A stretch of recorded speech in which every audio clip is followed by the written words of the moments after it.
Le dialogue national convoqué par le président camerounais Paul Biya s'est achevé ce vendredi par l'adoption des résolutions recommandant un statut spécial. Biya a fait dans la foulée une annonce de taille.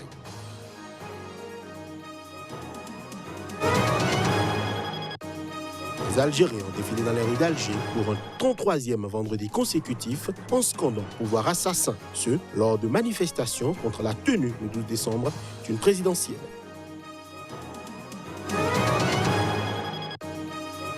En Russie, le tribunal de Moscou confirme en appel la peine de Vladislav Sinitsa.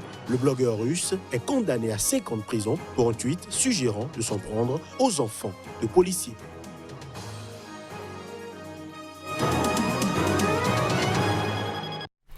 Voilà pour les titres de cette session de l'information. Bienvenue, bonjour.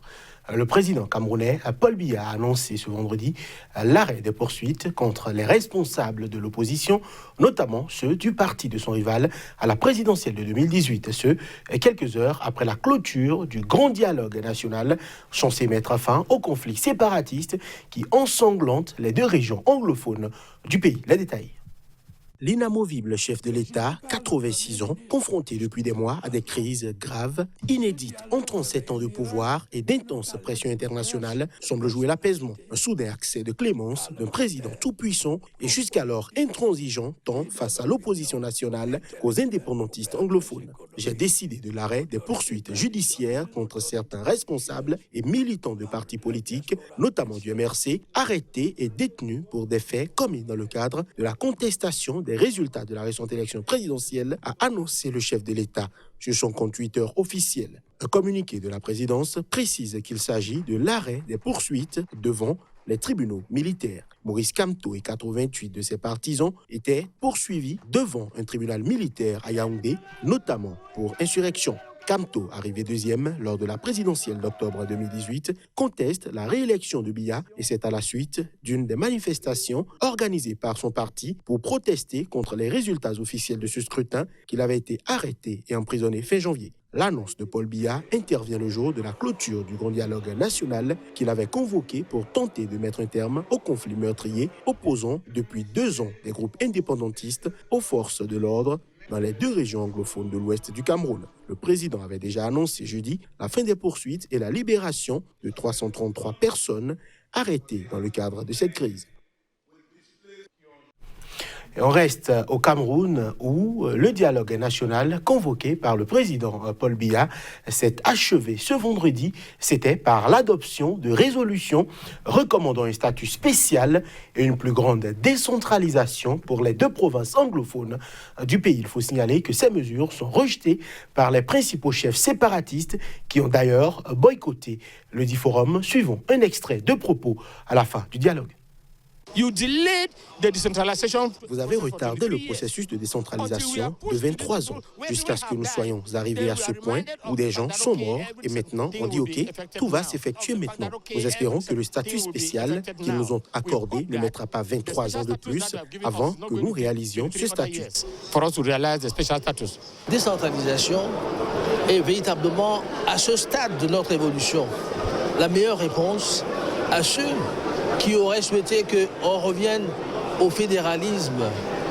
De mon point de vue, les circonstances, les conditions du moment ne commandent pas qu'on revienne à ce fédéralisme que nous avons expérimenté.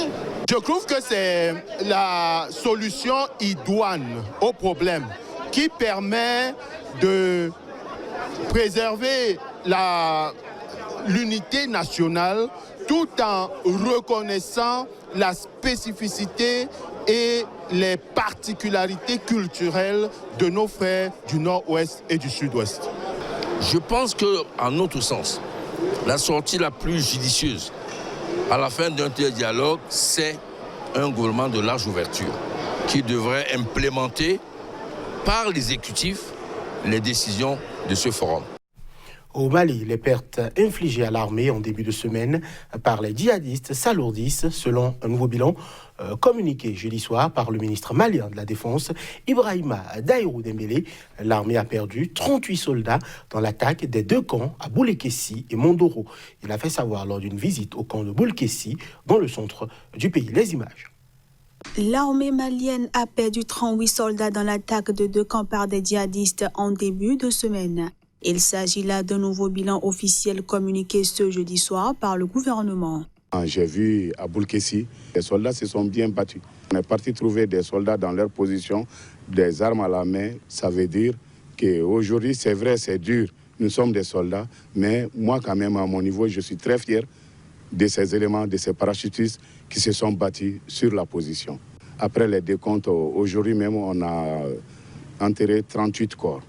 Mais du 1er au 3 ce matin, on a récupéré 33.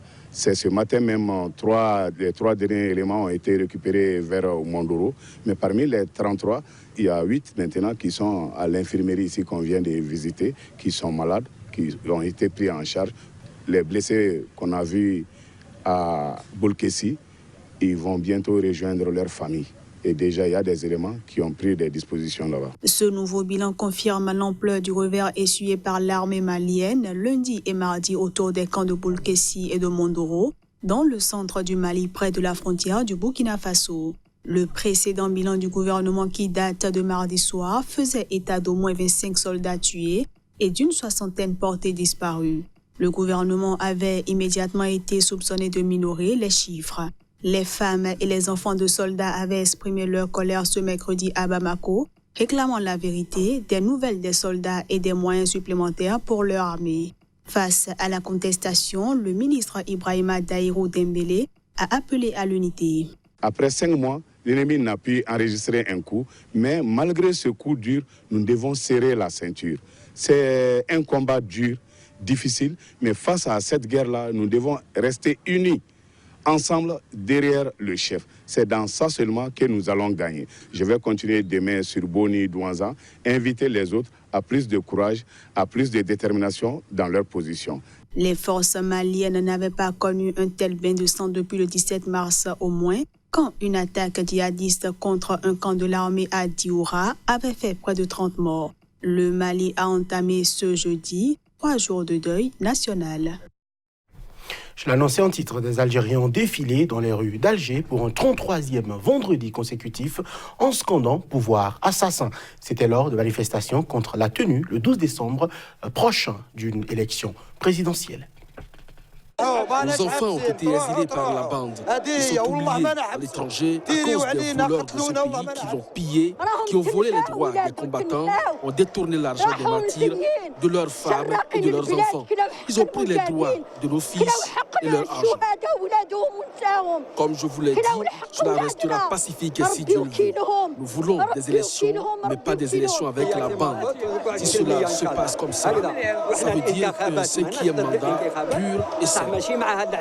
Nous sommes contre. Le peuple algérien est pour le vote. C'est un peuple suffisamment éduqué qui ne contrôlera pas bêtement ces choses. Si les militants du mouvement populaire restent en prison, il sera impossible d'organiser des élections. C'est impossible de célébrer un mariage si son voisin tient un enterrement. C'est impossible. La première condition à tout est d'abord la libération des prisonniers du mouvement populaire, le départ de ce système, de tous ces membres. Nous serons prêts à organiser des élections. Les autorités zimbabwéennes se sont indignées ce vendredi de la décision des États-Unis d'interdire l'importation de diamants des mines de Marange. Le pays dément fermement avoir recours au travail forcé, contrairement aux affirmations de Washington. Les précisions. La décision des États-Unis d'interdire l'importation de diamants des mines zimbabwéennes de Marange fait grincer des dents à Harare. Le Zimbabwe s'est indigné vendredi de cette décision, démentant fermement avoir recours au travail forcé, contrairement aux affirmations de Washington. Nous n'avons jamais forcé quiconque, et encore moins des enfants, à travailler dans les mines de diamants de Marange, soutient le pays d'Emerson Mnangagwa, qui précise qu'il détient une des meilleures lois sur le travail qui n'autorise pas le travail forcé. Aussi, Harare estime qu'il y a des arrière-pensées politiques derrière cette interdiction des États-Unis. Il s'agirait d'une nouvelle excuse pour maintenir les sanctions visant depuis 2003 une centaine d'entreprises étatiques et des autorités zimbabwéennes, dont l'actuel président Emmerson Mnangagwa. Plusieurs produits sont concernés par la décision américaine, dont les diamants non taillés des mines de Marange, de l'or provenant des petites mines artisanales dans l'est de la République démocratique du Congo, ou encore des vêtements produits par une entreprise en Chine et des gants jetables fabriqués en Malaisie. Un groupe de près de 600 Burundais réfugiés en Tanzanie a été rapatrié jeudi dans son pays d'origine. À travers ce reportage, ces Burundais rapatriés sur leur terre d'asile expliquent pourquoi ils ont fui le Burundi et pourquoi ils choisissent d'y rentrer. Maintenant, les images. 590 réfugiés burundais sont partis de Tanzanie dans un convoi de rapatriés volontaires dans la matinée du jeudi. Ils sont arrivés à bord de 8 bus à la mi-journée sur le site de transit de Gizuru, dans la province burundaise de Ruyigi, dans l'est du pays. Ces rapatriés qui sont restés dans le camp jusqu'à ce vendredi doivent être acheminés vers leurs communes d'origine respectives avec un kit de vivres et non-vivres pour 3 mois. Depuis la signature d'un accord tripartite avec la Tanzanie et le Burundi en août 2017 sur le rapatriement des réfugiés burundais en Tanzanie, le Haut Commissariat des Nations Unies pour les réfugiés a facilité le retour de plus de 74 000 réfugiés volontaires vers le Burundi, pays qu'ils avaient fui en raison d'une crise politique meurtrière.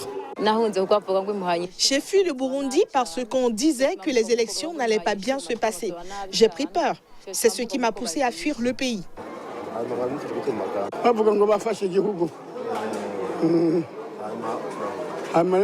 Ils disaient qu'ils avaient pris le pays et c'est pourquoi j'ai fui. Mon pays me manquait et je reviens parce qu'on dit qu'au Burundi, il y a la paix. Mon voisin avait une radio. On l'écoutait ensemble. On disait qu'au Burundi, il y a la paix.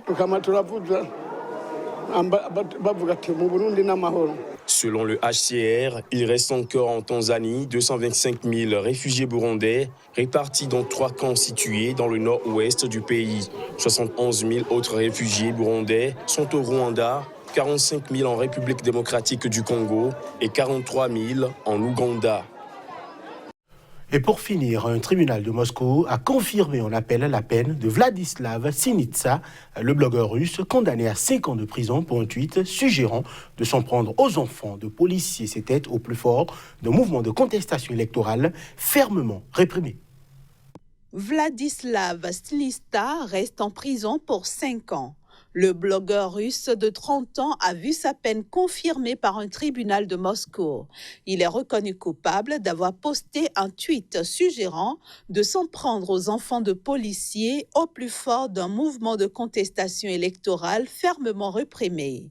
Les faits remontent à fin juillet où, selon les enquêteurs russes, le blogueur a publié un message sur Twitter où il appelait à des actes illégaux de nature violente envers des enfants des forces de l'ordre, ce qui lui a valu d'être reconnu coupable le 3 septembre dernier pour incitation à la haine en vertu d'une loi critiquée visant à lutter contre l'extrémisme. Lors de son examen en appel, Vladislav Sinitsa a une nouvelle fois clamé son innocence au nom de la liberté d'expression. Reconnaissant une provocation grossière, il ne souhaitait, selon lui, inciter personne à agir et son message ne s'adressait qu'à un seul utilisateur. Ses avocats qui ont dénoncé une condamnation injuste et inhumaine demandaient une peine sans emprisonnement, ce qui n'a pas été entendu par le tribunal. Et c'est sur ces images que nous refermons cette édition. Merci de l'avoir suivi.